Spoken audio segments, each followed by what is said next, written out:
제사는 내가 지금 누리고 있는 것에 대한 감사. 그분들이 애쓰셔서 오늘 내가 누리고 있지. 그것을 표현하는 거예요. 오늘 우리가 예배를 드린다고 하는 건 뭐냐면 우리를 향하신 주님의 마음을 감사하는 표현이에요. 우리가 일주일 동안 때로는 우리의 삶 가운데 역사하셨던 주님의 사랑을 주님 고마워요, 감사해요. 그 마음이에요. 그렇죠? 명절이나 우리를 도와준 누군가에게 선물을 할 때 같은 마음이에요. 고마워요, 감사해요. 오늘 예배 자리에 나오면서 너무 좋아. 교회와 가까이 있는 것도 굉장히 좋지만 오남에서 여기까지 오는 것도 굉장히 은혜예요. 운전하고 오면서 정말 많은 생각들을 하게 돼요. 우리 일주일 동안 무슨 일이 있었나? 어떤 감사한 일이 있었나? 주님이 나를 향한 마음, 내가 주님을 안 믿었다면 나는 지금 어떻게 살고 있을까? 그렇죠? 그런 감사한 마음을 담아 주님은 고마워요, 주님 감사해요. 그런 마음이에요.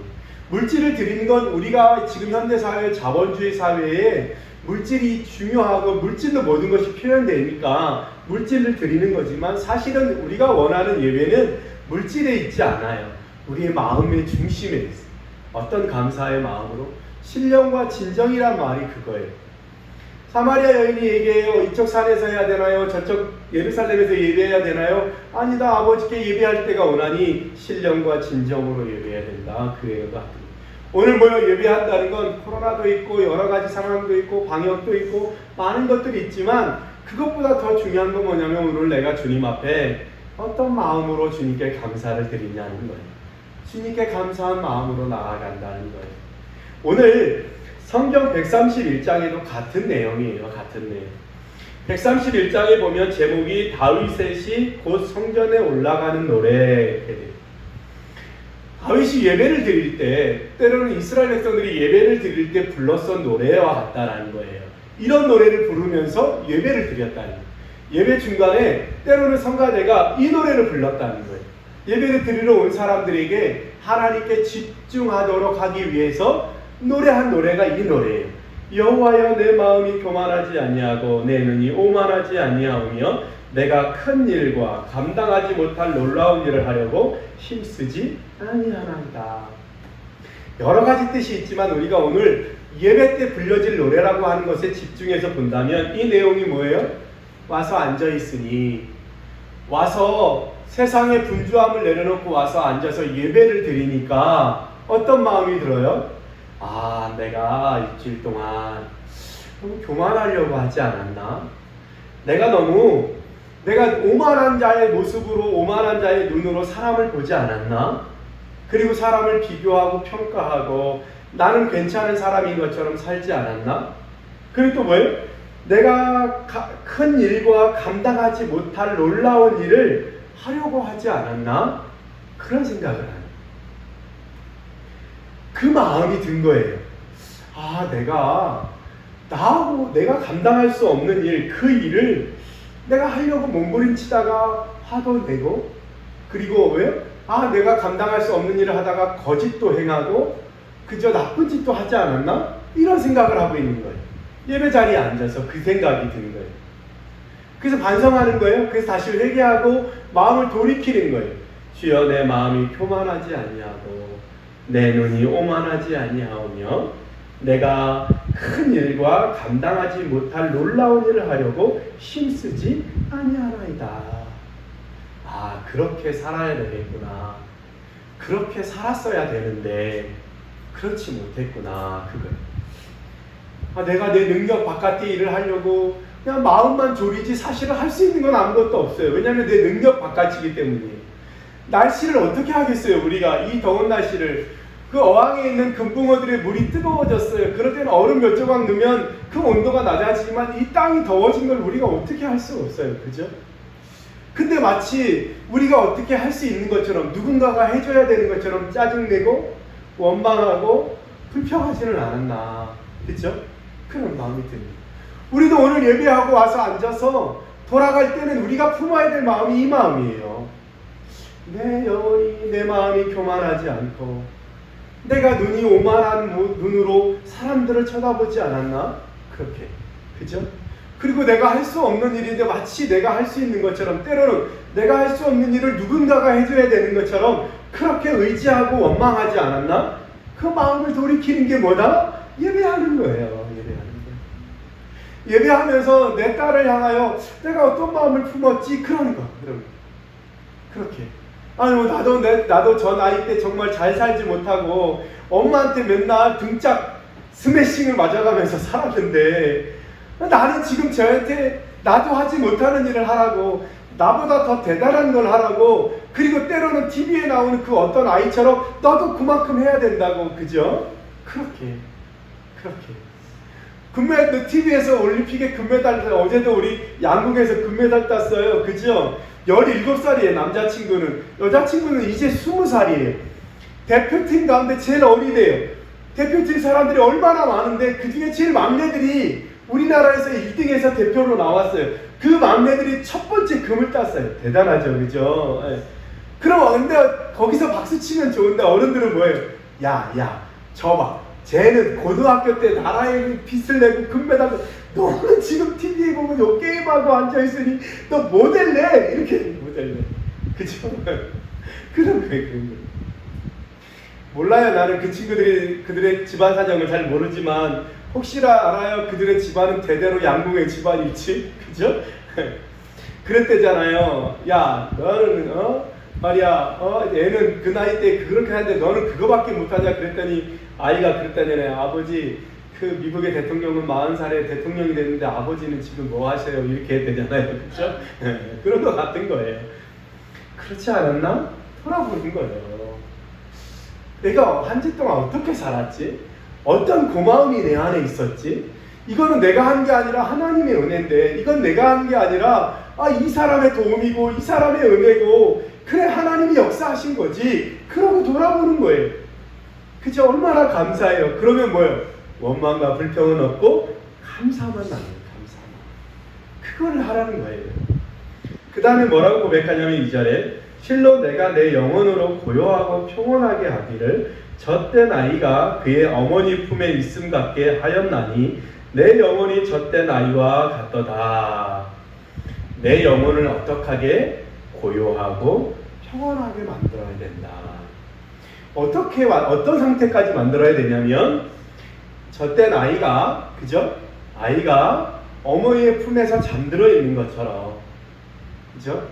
아이가 그 무엇도, 그 어떤 두려움과 염려와 걱정도 없이 나를 안고 있는 우리 엄마만으로 천하에 두려울 것 없는 아이처럼, 세상에 그 뭣도 두려워하지 않고 편하게 안겨서 잠들어 있는 그 아이처럼 내가 그런 아이와 같이 되겠다는 거예요.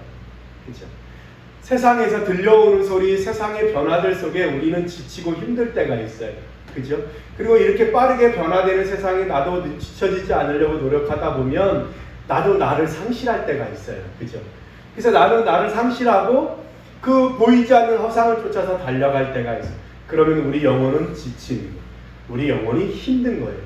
근데 오늘 시편 기자가 얘기하는 것처럼 우리 영혼이 젖된 아이가 엄마 품에 안겨서 잠들어 있는 것처럼 그러나 평안한 가운데로 나를 만들어야 되겠다 생각합니다. 어떻게 하면 그렇게 만들 수 있을까? 어떻게 하면 저 아이처럼 평안할 수 있을까? 한 가지예요. 뭐예요? 그 아이가 엄마를 신뢰하는 거예요. 그 무엇으로부터 지켜줄 것 같은 엄마의 품. 내가 배고프고 춥고 덥고 아프고 힘들 때 내 엄마가 나를 지켜줄 수 있다라고 하는 그 믿음으로 그 아이는 엄마를 전적으로 신뢰하는 거예요. 그죠? 그럴 때 그 아이의 마음이 평안한 것처럼 오늘 시편 기자는 얘기해요. 3절에 이스라엘아 지금부터 영원까지 여호와를 바랄지어다. 지금부터 영원까지. 이 영원까지라는 속에 뭐가 들어있냐면 늘 변함없이 항상 이런 뜻이 있어요. 항상 뭐를? 주님을 바랄지어다. 그럴 때 뭐 할 수 있다? 젖된 아이와 같이 될 수 있다는 거예요. 주님을 바랄 때. 그래서 공자님이 말씀하셨어요. 뭐라고 얘기했냐면 사생유명이고 북이 제천이다. 죽고 사는 건 하늘의 뜻에 달려있고 부하고 귀해지는 건 하늘이다. 제철에 있다. 그죠? 사생, 살고 죽는 건 하늘이 정한 그 때에 있고, 그죠? 그리고 부해지고 귀해지는 건 하늘에 달려있다는 거예요. 그 유명한 공자님이 얘기했다니까. 성경에 써 있는데, 그죠? 누구에게? 하늘에 하나님에게 달려있대. 부하고 귀한 것 주님의 뜻에 있대요. 여러분이 부자가 되고 부자가 되지 못하는 건 주님의 뜻에 있대요. 그러면 뭐예요? 우리는 그 명령을 따르는 거예요. 내게 주어진 분복을 따라, 내게 주어진 형편을 따라 감사하는 거예요. 할렐루야. 공자님도 그랬다니까. 늘 그 얘기하는 건 공자님이 예수님을 알았다면, 하나님을 알았다면 정말 좋았겠다. 평생 닦고 고민하고 걱정하고 생각하고 공부한 그것이 이 성경에 담겨 있는데 그런 생각이 들었어요. 여호와를 바랄지어다. 여호와를 바랄지. 예수 믿는 사람들이 세상에 나가면 좀 얼굴이 달라야 돼요. 그죠? 저 사람은 저렇게 사는데 삶의 모습이 달라. 저 사람도 없고 나도 없는데 왜 다르지? 저 사람도 그렇게 살았고 이 사람도 이렇게 살았고 저 사람도 없이 살고 이 사람도 없이 사는데 사는 모습이 정말 달라. 정말 뭔가 가진 것 같아. 해븐힐 교회는 천국이야. 저 사람들은 뭐가 좋은지 맨날 싱글벙글이야. 그렇죠. 하늘 언덕에 있는 책에 보니까 정말 멋진 단어가 있어요. 여기서는 기적이 일어난다는 거예요. 신비한 일이 있다는 거예요. 사람이 오는 사람마다 다 바뀐다는 거예요. 그죠? 하늘 언덕. 하늘과 땅 사이에 있는 공간. 누구든지 올라와 치료받고 회복되고 달라지고, 저 사람이 원래 저랬나, 79kg 되는 아이가 50, 100kg 될 때까지 자기도 모르게 뛰어다니며 운동하기 그렇게 싫어하던 아이가, 그죠? 달라지는 거예요. 거식증에 걸려서 아무것도 먹지 않고 밥도 먹지 않으려고 했던 아이가 뭐요?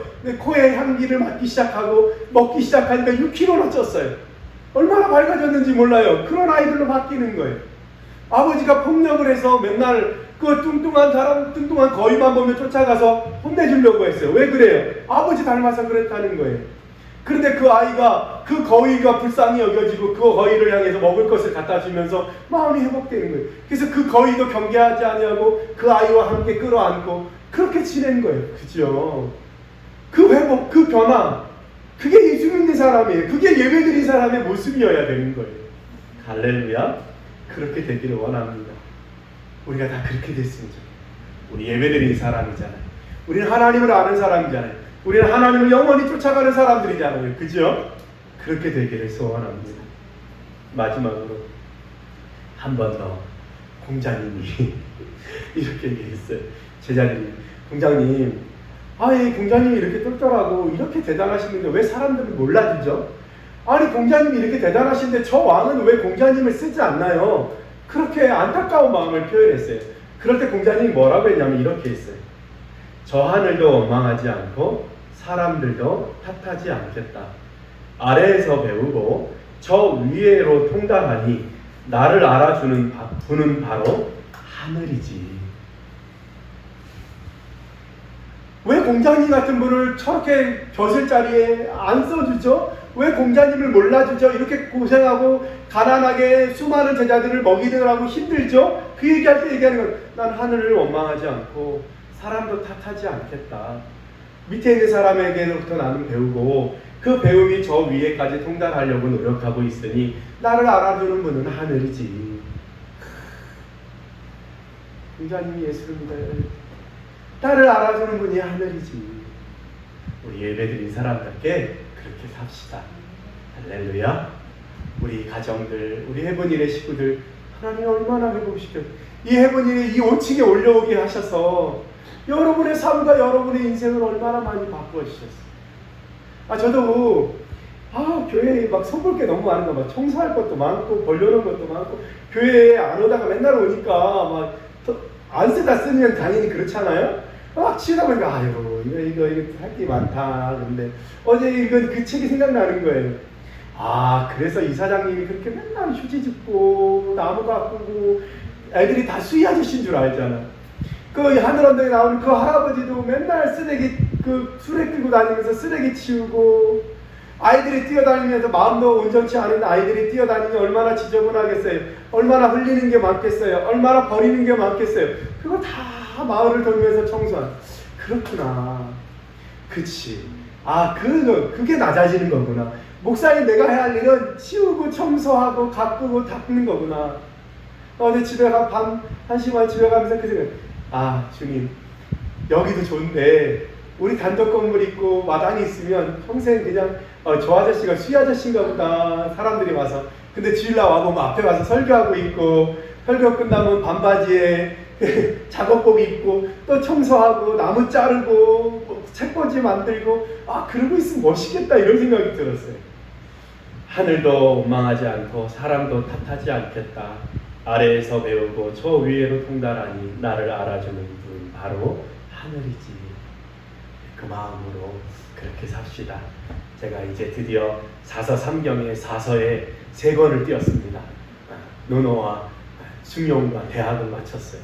이제 마지막 한 권 옛날에 읽었던 맹자를 다시 읽어볼까 합니다. 여러분 당분간 참아주세요. 사자성어를 쓰는 걸. 그리고 이제 다시 신학책으로 넘어가려고 해요. 더 대단히 더 비싼 차, 더 좋은 차 안 해도 괜찮으니까 그렇게 살면 좋겠습니다. 우리 기도하겠습니다.